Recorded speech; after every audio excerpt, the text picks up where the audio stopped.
German boy got his new uniform for the first time, but the collar had another man's name on it, so Paul returned the uniform. Aber ihr wollt zu klein für den Kerl, ne? The quartermaster removed the name tag. Paul dismissed his doubts, but what he didn't see was that there were many tags under the table, and the so-called new uniforms had been worn by other soldiers just days ago.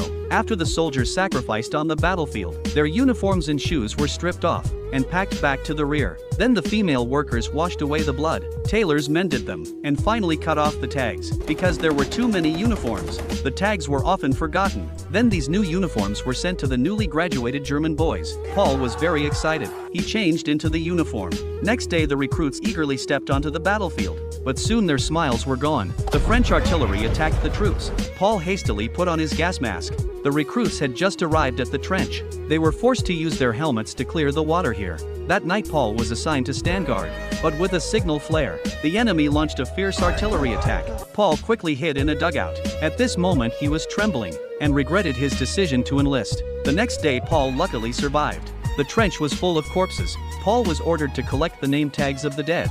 Now he finally understood where his new uniform came from. 3 years later, Paul had become a veteran.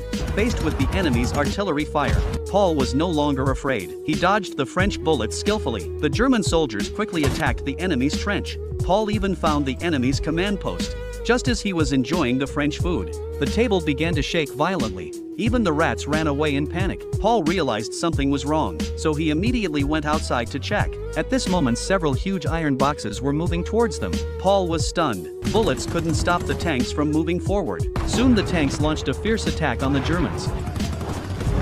Paul could only hide in the trench and tremble, but the huge tank ruthlessly crushed their trench. The German soldiers were completely shattered. They began to flee in panic. Faced with such a defeat, the German government finally signed a ceasefire agreement, just as Paul thought he could go home. But the officer, for his own honor, he ordered an attack an hour before the ceasefire. Now Paul was numb. At this moment he had lost his soul. Like a zombie he charged at the enemy. Finally Paul never back to Germany, and his name tag was taken away by a recruit just like 3 years ago.